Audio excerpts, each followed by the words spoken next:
I'm Shannon Smith, and I would like to talk to you today about how to care for your stick and stamp mat. One of the first things to note about taking care of your stick and stamp mat is to remember that you want to keep the clear film plastic that comes with it. Replacing the film after each use will keep dust and extra fibers and little things lint from getting onto your mat. Okay, so I've removed the film from my stick and stamp mat, and I can use it just how it is like this. You can see how it sticks. Or it is perfectly sized to fit in the standard size stamping platform that I've got here. So we'll go ahead and stick that in there. And then you can go ahead if you want to and use the magnets to hold it into the platform, but it isn't necessary most of the time. Just be your best judge on that. So let's say we want to use a piece of vellum. This is an A2 size piece of vellum. Let's use this cute ladybug roses stencil. Now you can see that it's just going to stick right to my mat. I don't need anything extra. I do not want to add any kind of a spray or any kind of stencil adhesive or anything to that, because doing so will cause it to get kind of a tacky film to it. I'm going to show you my mat, and I made all of the mistakes for you when I first got my mat so that you don't have to. So I was having a hard time trusting my mat, and so I used different things, like I used some stencil adhesive and stuff like that, and you can see it kind of, and I didn't clean it right away. I mean, I cleaned it fairly soon, but not super soon when I used it with some glitter glaze, and you can see it just kind of congealed with the adhesive. And what I did was I scrubbed too hard. You do not want to sit and scrub. Like, you don't want to get your cleaner, any kind of cleaner, and just sit there and rub, because if you rub too hard, you can rub it off. But it does take quite a bit of muscle, and like I said, mine is kind of congealed with other things, so that's why that came off. And you don't want to sit and scrape at it. Those are no-no-nos. Do not scrape it. Do not scrub it. Just lightly and gently clean your mat.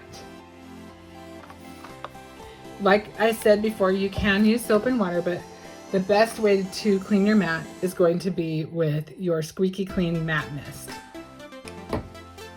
Another thing you can see about my mat is you can see that I used the heat tool with it in there, and I must have held it in the same place too long.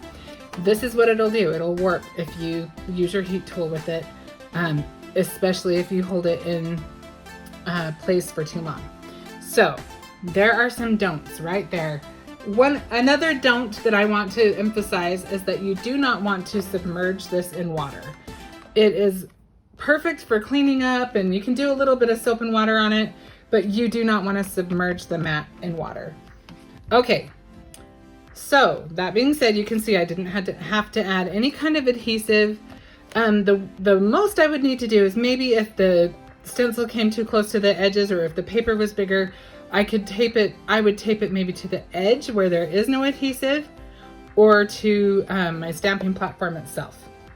So let's say I'll just grab a blending brush or something. Let's see what I got handy. Let's see if there's nothing on this to make it seen.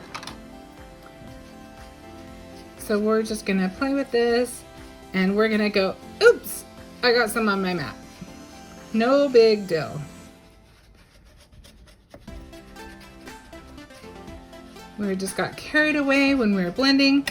So now that we've got all of our ink on there, we can take off our magnets, we can take off our mat, and then when you remove your project and your stencil, you want to peel your mat back. You don't want to bend your paper up too much, so you're going to get a hold of your paper, and mine's vellum, so it's a little stickier than some. And then I'm gonna actually use the edge of my platform to kind of brace against it so that I can kind of peel the mat back at the same time. Perfect. Okay, so now you can see I've got some of this excess here. And we don't want that. We want to be able to clean that off right away. So I'm going to use some of our Squeaky Clean matte mist, and it smells really good. It smells like hydrangea. So you definitely will enjoy the way it'll make your craft space smell. I'm just using a microfiber cloth really lightly, but honestly, you'll have to be careful. You want to make sure it doesn't have too much fiber going on. Mine's really in well-used state, so sometimes I'll just use a paper towel. But you want to use it something that's not very, very linty, because you don't want it to stick to your mat. Okay, so right now it's not sticky. You can see, oh no, why isn't it sticky? But give it just a second or two and it will be good as new. See, already sticky again. All right, so now you know a couple of the don'ts and a couple of the do's. So you do want to use some of your matte mist. This is formulated perfectly to go with your mat. Another thing is, if you're using any kind of glaze or any kind of glitter or anything pasty, anything like that, you want to clean your mat, and honestly with the ink too, as soon as possible. And just know that there are some inks that may stain your mat a little bit, even if you clean it right away. And that's okay. It's not going to affect the usage of your mat. It's not going to do any like long-term damage. It may have a little bit of discoloration, but other than that, your mat will be perfectly fine. So also we have the Stick and Stamp Pigment Palette, and this is also another thing. The care is very similar. It is definitely a nice thick piece of I don't know what kind of laminate or whatever it is. It's sealed off pretty good, but you don't want to submerge that either. But it will wipe off very easily. It has been tested. You can use your aqua pigments or all kinds of things, and you can go right back in and clean it off. You don't even have to clean it off right away, and it'll come clean. Okay, so this is perfect for aqua pigments. You could just go ahead and you can add all of your pigments. I'm just going to show one right now, but there's some red. We can use that, and we can take our little water brush and pick up some of our color, and we can do our watercoloring.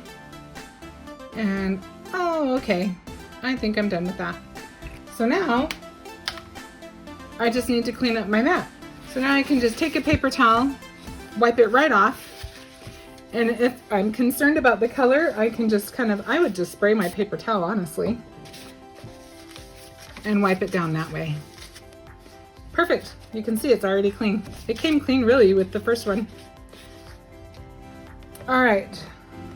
Another thing that I thought I would show you really quick. Okay, let me take those off. One last thing I thought I would just point out is that we do have stencils in more than one size. You saw this one earlier, how this one kind of goes over the edges, but we do have some that are made especially to go with, to fit into our Stick and Stamp mat properly. And you can see how the pattern lines up perfectly. And then you don't have a whole lot. This sticks down, this sticks down. It makes it very easy to use the center for your stenciling. And that does come in 3 different patterns, and there is a bundle. You've got circular, geometric, and gems, and you can get those in a bundle.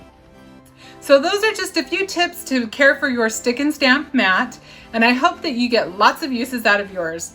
Happy crafting!